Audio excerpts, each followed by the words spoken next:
வணக்கம். ரோஹிணி டிசைனர் சேனலுக்கு உங்களை வரவேற்கிறேன். நம்ம இன்றைக்கி கிளாஸில் என்ன பார்க்கணும்னா, மிஷினில் எப்படி பெடல் பண்ணுறது அதில் அப்படிங்கிறத பார்க்க போகிறோம். வாங்க பார்க்கலாம். ஃபஸ்ட்டு இந்த வீலை வந்து மெதுவாக சுற்றி விட்டுக்கணும். சுற்றினீங்கன்னா கீழே இருக்க பெடல் இருக்குது பார்த்திங்கன்னா, அது லேசாக மூவ் ஆகும். அப்போ மேலே ரோல் பண்ணிக்கிட்டே கீழேயும் காலையும் அப் அண்ட் டவுன் பண்ணிங்கன்னா மிஷின் வந்து ரன் ஆக ஆரம்பிச்சிடும். ஸோ இதை வந்து நல்லா நீங்கள் மிதித்து பார்க்கணும். ஸ்டாப் பண்ணி போடணும். ஏன்னா ஃபஸ்ட் டைம் நீங்கள் போடும்போது வந்து மிஷின் வந்து ரிவர்ஸில் போகும். ஸோ அது ரிவர்ஸில் போகிறது எப்படி உங்களுக்கு தெரியணும்னா, இப்படி ஒரு வேஸ்ட் கிளாத் எடுத்துக்கோங்க. பக்கத்தில் நீங்கள் நார்மலாக பெடல் பண்ணிங்கன்னா மிஷின் வந்து பேக் சைடில் நம்மளோட கிளாத் வந்து மிஷினோட பின்பக்கம் போகும். அதே இது மிஷினை வந்து ரிவர்ஸில் நமக்கு ஃபார்வேர்டு ஆச்சுன்னா த்ரெட்டு கட் ஆகும். அதுக்கு பழகிறதுக்கு தான் வந்து கரெக்டாக போகணும். இப்போ ரிவர்ஸில் போனால் தெரியுதா பார்த்தீங்களா? பெடல் ரிவர்ஸில் சுற்றினா கிளாத் வந்து முன்னாடி வந்துடும். பெடல் வந்து எப்பயுமே கரெக்டாக சுற்றிக்கிட்டு இருக்கணும். ஸோ இதுதான் அதோட வித்தியாசம். இதை வச்சு ஒரு மாதிரி ஒரு கிளாத்தை வச்சு இன்றைக்கி ஃபுல்லாக வந்து கொஞ்சம் நல்ல ஃபஸ்ட்டு டே கிளாஸுங்கிறதுனால நீங்கள் இதை மிஷினில் நல்லா பெடல் பண்ணி பார்த்தீங்கன்னா தைக்கிறதுக்கு வந்து ரொம்ப ஈஸியாக இருக்கும். அடுத்து வந்து பார்த்திங்கன்னா இது ஒரு பேப்பர் வாங்கிக்கலாம்.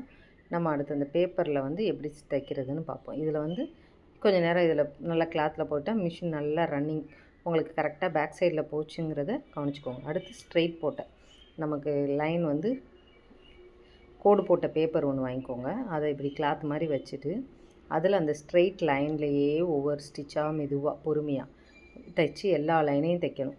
பார்த்தீங்கன்னா அப்போ வந்து பேப்பர் வந்து ரிவர்ஸில் போனால் கிழியும். ஆனால் நீங்கள் கரெக்டாக ஸ்டிச்சை வந்து ஃபார்வேர்டில் கரெக்டாக போட்டுகிட்டே இருந்தீங்கன்னா வந்து பேப்பரில் வந்து கிழியாது. அந்த கோடு மேலேயே போடும்போது உங்களுக்கு கோணல் தையலும் வராமல், ஏன்னா இதில் கோடு இருக்கா, அதனால் வந்து அதில் அப்படியே கரெக்டாக நீங்கள் பேப்பரில் போட்டு பாருங்கள். இதுதான் இன்னையோட கிளாஸில் ப்ராக்டிஸ்க்கு நீங்கள் பண்ணி பார்க்கணும். கிட்டத்தட்ட நானும் வந்து ஒரு 10 இயர்ஸாகவே கிளாஸ் எடுத்துகிட்ருக்கேன். நமக்கு வந்து எப்படி ஆன்லைனில் கிளாஸ் எடுக்கிறதுன்னு வந்து தெரில. ஸோ இப்போ இருக்க கிளாஸில் இருக்க பிள்ளைங்கள்லாம் அக்கா நீங்கள் எடுங்கக்கா அப்படின்னு சொன்னதுனால நான் வந்து போடுவோம் அப்படின்னு சொல்லிட்டு ஒரு ட்ரையல் பண்ணுவோன்னு சொல்லி தான் இப்போ கிளாஸ் ஸ்டார்ட் பண்ணியிருக்கேன். ஸோ இதில் இன்றைக்கி வந்து இதை பாருங்கள். நாம் அடுத்து ஃபர்தராக வர அடுத்த கிளாஸில் பார்த்திங்கன்னா அடுத்தடுத்து இப்போ நான் வந்து சும்மா ரொம்ப பேசிக்கில் இருந்துலாம் போக மாட்டேன். நம்ம அடுத்த கிளாஸ் வந்து பார்த்திங்கன்னா நூல் போட்டு எப்படி கிளாத்தில் ஸ்டிச் பண்ணுறதுன்னு பார்த்துருவோம். ஸ்ட்ரெயிட் தையல், பேக் ஸ்டிச் பார்ப்போம். அதுக்கப்புறம் வந்து பார்த்திங்கன்னா டைரெக்டாக ஒரு கர்ச்சீப்பும் ஒரு பில்லோ கவரும் தைச்சிட்டு பெட்டிகோட் போயிடுவேன். ஸோ நான் வந்து கிளாஸ் இப்படியே தான் எடுத்துகிட்ருக்கேன் 10 இயர்ஸாக. அப்படியே அந்த மாதிரி உங்களுக்குமே நான் எனக்கு தெரிஞ்சதை நல்ல முறையாக ஈஸியாக சொல்லித்தர ட்ரை பண்ணுறேன்.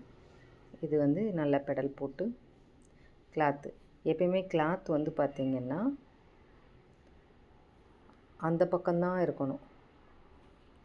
நம்மளோட லெஃப்ட் ஹேண்ட் சைடில் தான் மோஸ்ட்லி கிளாத் இருக்கிற மாதிரியே பார்த்துக்கிறணும். ரைட் ஹேண்ட் சைடுக்கு வந்து கிளாத் இருக்கிற மாதிரி வச்சுக்கவே கூடாது. அந்த சைடே தான் நமக்கு வந்து எப்பயுமே கிளாத்லையோ பேப்பர்லையோ எது தைச்சாலும் நம்மளோட லெஃப்ட் ஹேண்ட் சைடில் தான் கிளாத்தும் பேப்பரும் வரணும். மிஷினுக்குள்ளே ரைட் ஹேண்ட் சைடுக்குள்ளே வந்து என்ன செய்யக்கூடாது, மிஷினுக்குள்ளே வந்து பேப்பர் வராதபடியே தான் பார்த்துக்கணும். அதாவது வரும்னா கொஞ்சம் தூரம் தைக்கிற வரைக்கும் தான். அதுக்காக உள்ளுக்குள்ளே இப்போ ஒரு ஸ்கர்ட்டோ மற்றது தைக்கும் போதும் உள்ளே வர மாதிரி பார்த்துக்கக்கூடாது. நீங்கள் வந்து எப்பயுமே இந்த மாதிரியே தான் துணி வந்து கிளாத் வந்து அந்த மாதிரி இருக்கிறது தான் பார்த்து தைக்கணும். மற்ற நெக்ஸ்ட்டு நான் ஈஸியாக எதுவும்னாலும் புரியலைனாலும் எனக்கு வந்து மெசேஜ் போடுங்க. நான் வந்து எனக்கு தெரிஞ்சதை கிளியர் பண்ணி விடுறேன். கிளாத்து பார்த்திங்கன்னா இது வந்து நான் ஒரு த்ரெட்டு போட்டு ஒன்று உங்களுக்கு ஸ்டிச் பண்ணி காட்டணுங்கிறதுக்காக த்ரெட்டை போட்டு இதில் வந்து பேப்பர்லேயே த்ரெட்டு போட்டு ஸ்டிச் பண்ணி காமிச்சிருக்கேன். நீங்கள் த்ரெட்டு போட்டு ஸ்டிச் பண்ணி பார்க்க வேண்டாம். இது வந்து நான் சும்மா தைச்சேன். நீங்கள் வந்து மோஸ்ட்லி த்ரெட்டு இல்லாமலே ஒரு 2 பேப்பர் போடுங்க. அது ஈஸியாக ஒரு நாள் ஃபுல்லாக பெடல் பண்ணுங்கள். ஃபஸ்ட்டு பெடலிங்கில் வந்து புதுசாக போடும்போது கால் வலிக்கும். அடுத்து வந்து நார்மலாக தைங்க. இந்த சேனல் உங்களுக்கு பிடிச்சிருந்துச்சுன்னா லைக் பண்ணுங்கள், ஷேர் பண்ணுங்கள், சப்ஸ்கிரைப் பண்ணுங்கள். ஆனால் நெக்ஸ்ட் வீடியோ வந்து உங்களுக்கு என்ன ஆகுனா, நாளைக்கு வீடியோவில் வந்து கிளாத்தில் தையல் போட்டு காட்டுவேன். அதுக்கு முன்னாடி எப்படி மிஷினில் வந்து நூல் கோர்க்கணும், பாபினில் எப்படி நூல் வைண்ட் பண்ணணும், அந்த 2யும் கிளாஸை எடுத்துட்டு நாளைக்கு வந்து கிளாத்தில் ஸ்டிச் போடுறதுக்கு ஸ்ட்ரெயிட் தையலும் பேக் ஸ்டிச்சும் போடுறத நாளைக்கு கிளாஸில் உங்களுக்கு சொல்லுவேன். சரிங்களா? என்னோட இந்த சேனல் பிடிச்சிருந்தா லைக் பண்ணுங்கப்பா. தேங்க்யூ.